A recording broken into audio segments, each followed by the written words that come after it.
우리는 시편 말씀으로 23편 말씀으로 은혜를 나누고 있습니다. 지금까지는 이 말씀의 배경이 야훼였어요. 풀밭, 그리고 물가, 사망의 음침한 골짜기, 야훼였습니다. 그런데 오늘 우리가 읽은 말씀 중에서 5절 말씀부터 5절과 6절은 야훼가 아니고 실내입니다. 그 배경이 갑자기 바뀌는데 하나님의 집에 있는 큰 홀입니다. 이런 홀이 될 수 있겠죠. 거기에 큰 식탁이 있어요. 여호와께서는 지금까지는 양들을 인도하는 목자이셨는데 여기서는 그 집의 주인이십니다. 그리고 목자의 인도를 받던 양들은 변해서 식사에 초대받은 손님으로 오늘 말씀에 나와 있죠. 모든 세팅이 바뀐 것입니다. 좋은 식사를 하려면 두 가지 조건이 잘 이루어져야 합니다. 좋은 음식, 그리고 좋은 서비스. 아무리 음식이 맛있어도 서비스가 나쁘면 좋은 식사가 될 수가 없죠. 좋은 웨이터는 손님이 무엇이 필요한지 아주 민감하게 살핍니다. 묻지 않아도 좋은 자리로 인도해 주고 또 음식을 제 시간에 갖다 줍니다. 음료수가 줄어들면 얼른 보고 리필을 해줍니다. 냅킨이 떨어졌다고 생각되면 또 가져다 주죠. 조용히 손님을 보고 있습니다. 근데 나쁜 웨이터도 있어요. 손님의 필요한 거 또 기분을 생각하지 않습니다. 나 바쁜 대로 내가 하는 일을 중심으로 하는 것입니다. 제가 식당에 갔습니다. 웨이트리스 분이 아주머니셨어요. 따뜻하게 맞아주셨어요. 찬물 좋아하세요? 따뜻한 물 드릴까요? 주문을 받을 때도 제가 어떤 거를 먹어야 될지 고민을 하고 있는데 잘 기다려 주셨어요. 음식을 가져와서는 정성껏 차려주셨어요. 자주 와서 필요한 거 없으세요? 물으셨어요. 그래서 그 식사가 너무 좋았어요. 보통 우리는 우리가 하나님의 종이고 하나님을 섬겨야 한다고 생각을 합니다. 근데 오늘 말씀에서는 정반대예요. 마치 하나님께서 웨이터인 것처럼 우리에게 음식을 가져다 주시고 필요한 게 뭐가 있지? 오늘 온 성도들에게 라고 하면서 돌봐주십니다. 예수님은 그런 말씀을 하셨어요. 나는 섬김을 받으러 온 게 아니다. 섬기려고 왔다 라고 이야기를 하셨죠. 오늘 말씀을 통해서 이 하나님의 식사 자리에 오신 여러분, 하나님의 섬김을 받는 복된 시간 되시고 은혜 받으시기를 축복합니다. 5절 말씀 우리 같이 보겠습니다. 5절 말씀입니다.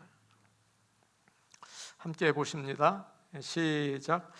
주께서 내 원수의 목전에서 내게 상을 차려주시고 기름을 내 머리에 부으셨으니 내 잔이 넘치나이다.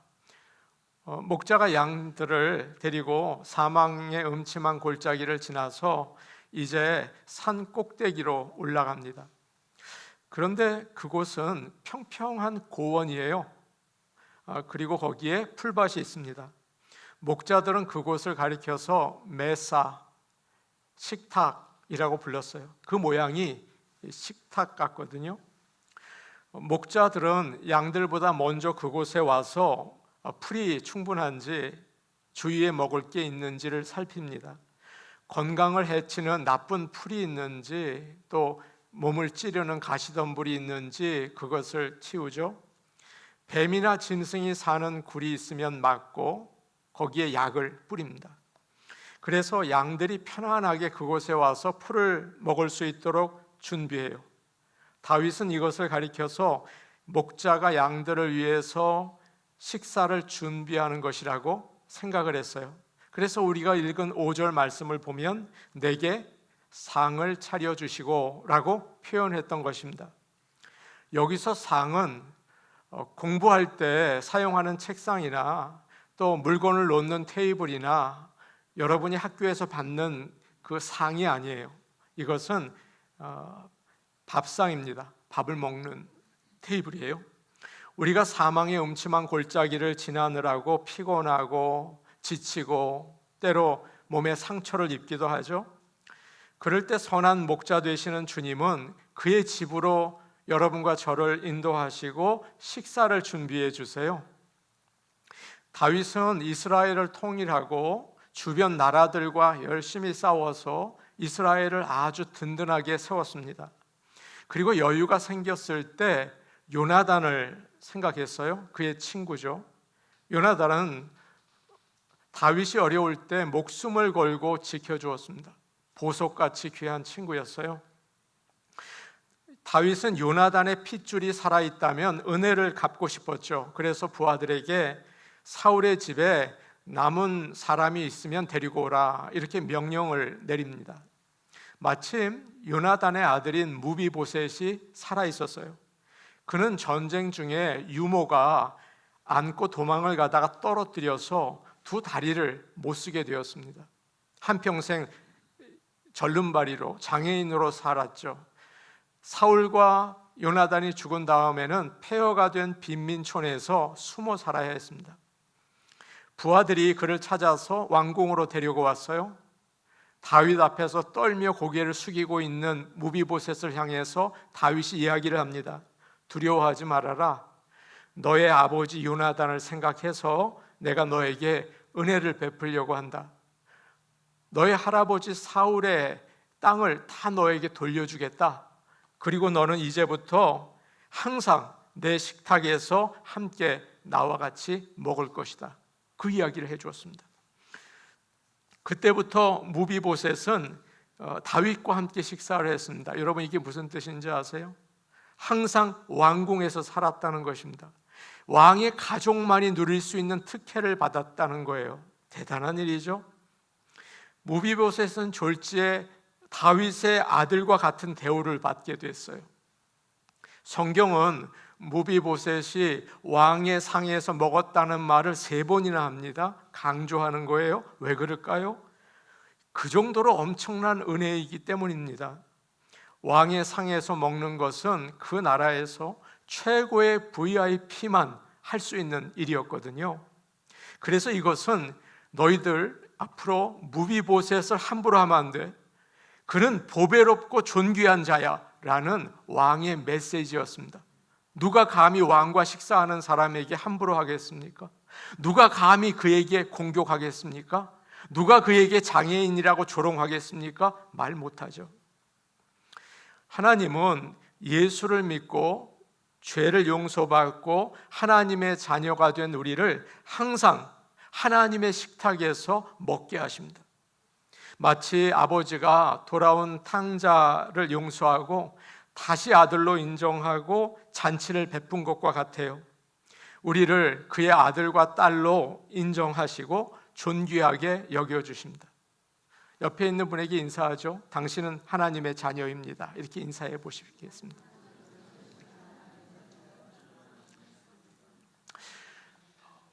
주께서 내게 상을 차려 주시고 라고 5절 말씀에 되어 있어요.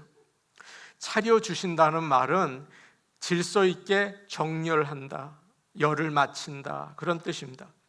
상 위에 있는 그릇들을 잘 정리한다는 의미가 있습니다. 오래전에 저희 누님이 전라도에 사셨습니다. 그래서 자주 갔어요. 여러분이 아시는 것처럼 전라도 음식은 너무 맛있습니다. 식당에 가서 먹은 적이 있는데 정말 대단했습니다. 큰 상에 반찬을 담은 하얀 그릇들이 빽빽하게 찼어요. 어떤 것은 포개져 있기까지 했어요. 제가 하도 놀래서 김치는 몇 가지가 있나를 세봤어요. 김치만 10가지 정도가 돼요. 와, 제가 얼마나 맛있었는지 잊을 수가 없습니다. 이것이 바로 상을 차려준다는 말의 뜻이에요. 하나님은 그냥 식사를 준비해 주시는 게 아닙니다. 잘 대접하시려고 정성껏 준비해서 풍성한 식탁을 준비해 주세요. 그래서 세번역은 이 5절 말씀을 잔치상을 차려 주시고라고 기록하고 있습니다. 그냥 상이 아니에요. 무슨 상이라고요? 잔치상이라는 거예요. 사랑하는 여러분, 우리 집에 그저 내가 그저 편안하게 지내는 사람이 오면 어떠세요? 그냥 평소에 먹는 식탁에 숟가락 하나 얹으면 되죠. 오라고 그래서 그냥 같이 먹으면 돼요. 그런데 귀한 손님이 오면 어떻게 하십니까? 며칠 전부터 그 사람이 무슨 음식을 좋아할까 열심히 생각하고, 한식 좋아하세요? 양식 좋아하세요? 물어보고 가장 좋아할 것 같은 음식을 만들죠. 그리고 평소에는 사용하지 않고 숨겨두었던 좋은 그릇과 또 수저를 꺼내서 사용한다고요. 어떤 분은 식탁에 예쁜 식탁보를 깔기도 하고 꽃도 놓고 촛불까지 켜죠. 그러면 손님은 진수성찬을 보고 깜짝 놀랍니다. 아, 나를 이렇게 귀하게 생각하시는구나, 감사하게 되죠. 다윗을 죽이려고 하던 원수들은 하나님께서 다윗을 위하여 차려놓은 잔치상을 보고서 입이 딱 벌어졌습니다. 아니, 이렇게 하나님께서 대접을 하시다니, 하나님이 다윗을 그의 아들로 생각하시는구나, 그렇게 귀하게 여기시는구나, 그렇게 생각합니다. 여러분, 마귀가 가장 무서워하는 게 무엇이겠습니까? 여러분의 권위입니까? 여러분이 가진 돈입니까? 마귀는 그런 거 하나도 무서워하지 않아요. 우리가 하나님의 식탁에 앉아 있는 것을 무서워합니다. 야, 저 하나님의 딸이구나, 아, 저 사람 하나님의 아들이구나, 떨게 되죠. 함부로 했다가는 끝장나겠구나 라고 하는 것입니다. 여러분, 이것이 우리가 이 땅을 살아가는 권위이고 능력인 것입니다. 요한계시록 3장 20절에 이런 말씀이 있어요. 우리 같이 한번 보죠. 요한계시록 3장 20절 말씀입니다. 요한계시록 3장 20절 말씀입니다.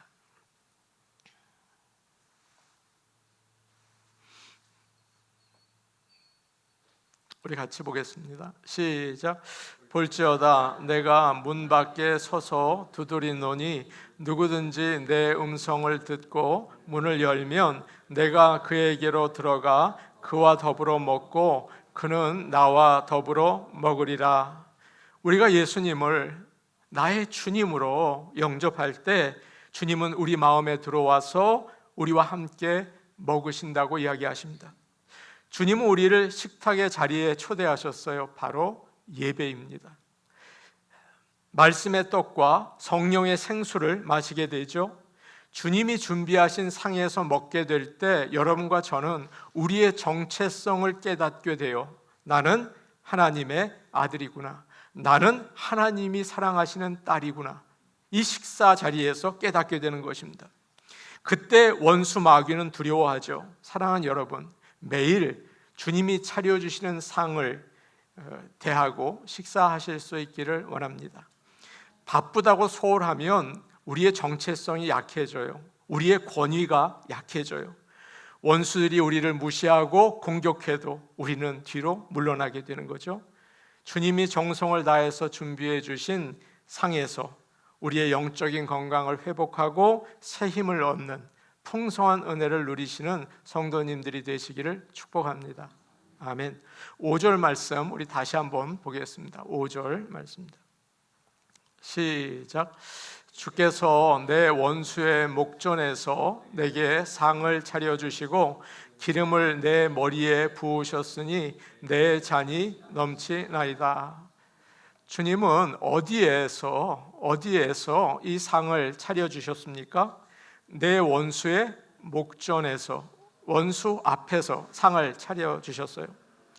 양들이 사망의 음침한 골짜기를 들어서면 늑대나 무서운 짐승들이 양떼를 노려보고 있습니다.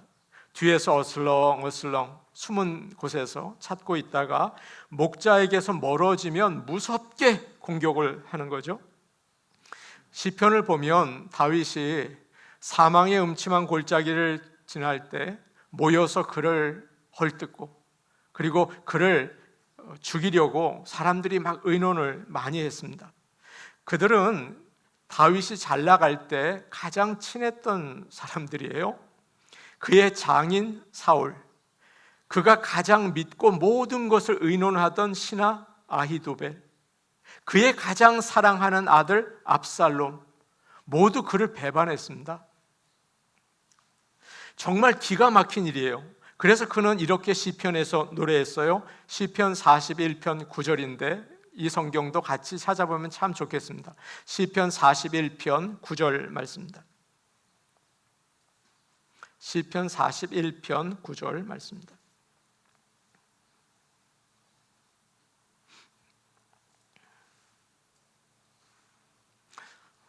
우리 같이 보죠. 시작. 내가 신뢰하여 내 떡을 나눠 먹던 나의 가까운 친구도 나를 대적하여 그의 발꿈치를 들었나이다. 발꿈치를 들었다는 표현은 주님도 사용하신 적이 있는데 말이 뒷발로 걷어찼다는 표현입니다. 그래서 나를 대적했다, 가까운 사람이라고 이야기하고 있어요. 그런데 놀라운 것은 오늘 말씀 5절을 보면 그 원수들이 주님이 차려주신 밥상 앞에 있다는 거예요. 다윗은 큰 테이블에 앉아 있습니다. 그런데 그의 원수들이 가까이에서 보고 있어요. 거기에 같이 있는 거예요. 하나님께서 그들을 부르셔서 거기에 있게 하신 것입니다. 여러분, 아니 세상에 이런 일이 어디 있습니까? 하나님께서 원수를 없애주셔야죠. 그런데 왜 그 자리에 오게 하신 거예요? 밥맛 떨어지게. 이상한 일 아닙니까? 그러나 그러시는 이유가 있어요. 첫 번째는 원수들을 심판하시기 위해서입니다. 지금까지 원수들이 다윗을 쫓아다닌 이유가 뭘까요? 그가 망하는 것을 보기 위해서이죠. 그들은 모이면 다윗을 모함하고 그를 죽이려고 했어요. 그들의 소원은 한 가지인데 다윗이 망하는 것입니다. 내가 다윗이 망하는 걸 한번 보고 싶다라고 했어요. 그런데 지금 하나님은 원수들이 보는 앞에서 보라는 듯이 다윗에게 상을 차려주고 계십니다. 자기들이 원하는 저주가 임한 게 아니죠. 하나님께서 다윗에게 축복을 주시는 모습을 보여주는 거예요. 얼마나 속상했을까요? 얼마나 배가 아팠을까요? 여러분, 이것이 원수들을 향한 하나님의 심판입니다. 에스더의 사촌 오빠인 모르드게는 이와 같은 일을 당했습니다. 바사 제국의 총리였던 하만은 모르드게가 자신에게 절하지 않는다고 그를 미워하고 더 나아가서 그의 민족인 유다인들을 죽이려고 했어요. 에스더가 잔치를 베풀고 왕과 하만을 초대했습니다. 즐거운 시간을 보내고 있는데 왕이 에스더에게 갑자기 묻는 거예요. 당신의 소원이 무엇이요? 내가 다 들어주겠소. 나라의 절반이라도 주겠소? 라고 물었어요. 그러자 에스더가 대답을 합니다. 왕이 저를 좋게 보신다면, 그렇게 하기 원하신다면 저를 살려주세요. 저의 민족을 구해주세요. 저와 저의 민족이 죽게 되었어요 라고 이야기를 하죠. 왕이 깜짝 놀랐습니다. 아니, 누가 감히 그런 짓을 한단 말이요? 그가 누구요? 어디에 있어? 흥분하면서 물어보게 되죠. 대답을 합니다. 그 대적은 바로 하만입니다. 악한 하만입니다. 그 잔칫날 하만은 모르드게를 죽이려고 자기 집에 세워둔 나무에 자기가 매달려 죽게 되었어요. 우리는 살면서 하만과 같은 원수들을 항상 만납니다. 그러나 여러분, 원수와 싸우면 안 됩니다. 억울하고 분한 마음 때문에 똑같이 싸우면 여러분은 져요. 하나님의 백성은 지게 돼 있어요. 원수를 미워할 때 먼저 우리의 영혼이 병들게 되고 일이 더 어렵게 꼬이는 거예요. 이기려고 하면 일이 더 꼬이는 거예요. 목자로부터 멀어지게 되고 우리가 가야 하는 길에서 벗어나게 되죠. 이것이 바로 마귀의 작전인 것입니다. 주님이 시키는 대로 그저 원수를 사랑하고 위에서 기도해주고, 목마르다고 하면 물을 마시게 하고, 배고프다고 하면 먹이면 되는 거예요. 그러면 하나님께서 반전의 승리를 허락하시는 것입니다. 원수들 앞에서 잔치상을 차려주셔서 아주 맛있는 음식을 보라는 듯이 우리에게 먹여주실 것입니다. 우리를 세워주시고 원수를 부끄럽게 만드세요. 시편 27편 6절 말씀입니다. 이제 내 머리가 나를 둘러싼 내 원수 위에 들리리니 내가 그의 장막에서 즐거운 제사를 드리겠고 노래하며 여호와를 찬송하리로다. 원수를 걱정하지 마시기 원합니다. 하나님께 맡기고 목자만 바라보고 따라가면 주님께서 우리를 인도하시고 축복의 땅까지 이르게 하실 줄로 믿습니다. 두 번째로 하나님께서 원수들을 식탁에 두시는 이유는 다윗을 위한 것입니다. 다윗이 사망의 음침한 골짜기를 지날 때 오직 목자만 바라보고 주님만 의지하고 이곳까지 올 수 있었던 이유가 뭘까요? 어떻게 목자만 붙잡을 수 있었을까요? 아이러니하게도 바로 원수들 때문입니다. 원수들 때문에 주님만 바라보고 주님만 붙잡은 거예요. 여러분 한번 여러분의 인생을 오늘 돌아보시기를 바랍니다. 나에게 가장 상처를 많이 준 사람은 누구입니까? 멀리 있는 사람입니까? 아니죠. 가장 가까이에 있는 사람이었어요.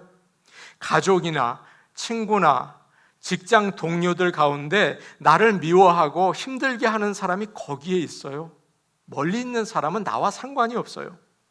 그런데 하나님께서는 그들을 떠나게 하지 않으시고 항상 우리 주변에 있게 하십니다. 그리고 오히려 그들을 나를 위해서 사용하세요. 그들을 통해서 우리가 더욱 겸손하게 하시고 하나님을 더욱 의지하고 기도하게 인도해 주십니다. 한 시간이 좀 지났는데요, 아카데미 상을 많이 받은 영화가 있습니다. 원작은 캐나다 작가가 쓴 책입니다. 얀 마텔이 쓴 파이 이야기라는 책입니다. 영화로 만들어져서 큰 인기를 얻었습니다. 파이라는 소년이 인도에서 동물원을 하고 있는 부모님과 함께 살고 있었습니다. 경제적으로 어려워서 동물원을 포기하고 캐나다로 이주하기로 했습니다. 가족들과 몇 마리 동물을 화물선에 싣고 같이 캐나다로 왔습니다. 그 동물을 팔아서 이민을 시작하려고 했던 것이죠. 그런데 그 배가 큰 폭풍을 만나서 침몰하게 되고 작은 구명보트에 파이라는 소년과 벵골 호랑이만 살아남게 됐어요. 이 소년은 호랑이에게 잡혀먹지 않으려고 가까이 오지 못하도록 하고, 그리고 있는 힘을 다해서 호랑이에게 먹이를 줍니다. 자기 잡아먹지 않게 하기 위해서. 물고기도 잡아주고 거북이도 잡아줬어요. 배가 227일 동안 태평양을 표류합니다. 그런데 그 망망대해에서 위험한 일들이 너무 많았습니다. 한낮에 그 뜨거운 바다 위의 태양, 밤에 불빛 하나 없는 어두움과 추위, 바다의 상어떼들, 무서운 폭풍. 그러나 그러한 절망 가운데 가장 무서웠던 것은 눈앞에 있는 벵골 호랑이였어요. 파이는 절망하거나 미래를 걱정할 여유가 없이 살기 위해서 호랑이에게 먹이를 주는 일에 열심을 냈습니다. 부지런히 먹이를 먹인 거예요. 아이러니하게도 호랑이가 파이에게 살 소망을 주었습니다. 그리고 정신적으로 무너지지 않게 붙잡아 준 거예요. 그 결과 7개월의 표류를 마치고 멕시코 해안에 도착하게 됩니다. 이 영화의 이야기예요. 이 책의 이야기예요. 사랑하는 여러분, 사울이 없었다면 다윗이 그렇게 귀한 믿음의 사람이 될 수 있었을까요?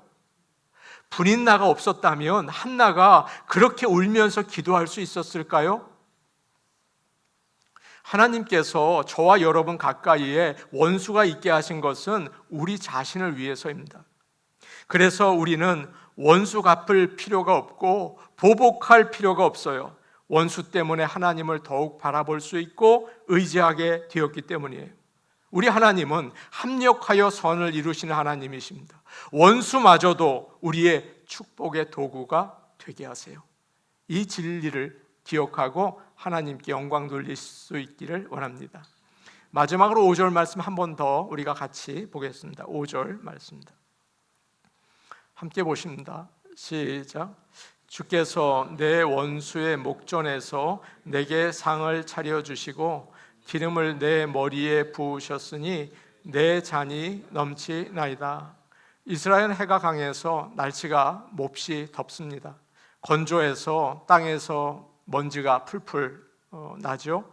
그래서 주인은 먼 길을 온 손님에게 씻을 물을 주고 또 머리에 향기가 나는 기름을 부어 주었어요.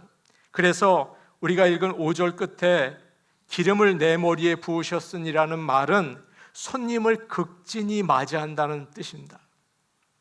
또 구약 성경에서 제사장이나 왕이나 선지자를 세울 때 어떻게 했어요? 기름을 머리에 부었습니다. 하나님이 선택하셨다는 표시죠. 하나님께서는 사무엘을 보내서 다윗에게 기름을 붓고 왕이 되게 하셨습니다. 그런데 그때 성경 사무엘상을 보면 그에게 성령이 임했어요.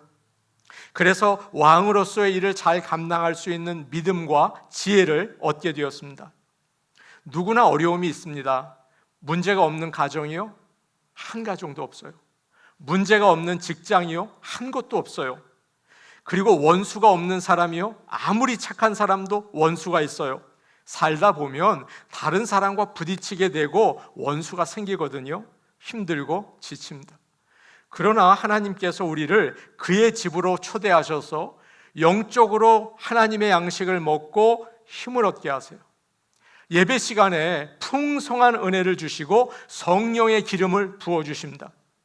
그 하나님의 크신 사랑을 우리가 깨닫고 죄 용서를 받고 내가 너와 함께 하겠다는 위로의 말씀을 듣고 영원한 하늘나라로 우리를 인도하겠다는 그 소망의 말씀을 붙잡을 때 우리는 일어날 수 있는 것입니다. 그래서 다윗이 마지막에 뭐라고 얘기합니까? 내 잔이 넘치나이다. 여기에서 우리의 풍성함이 있는 것이고 우리의 충만한 그런 만족이 있는 것입니다.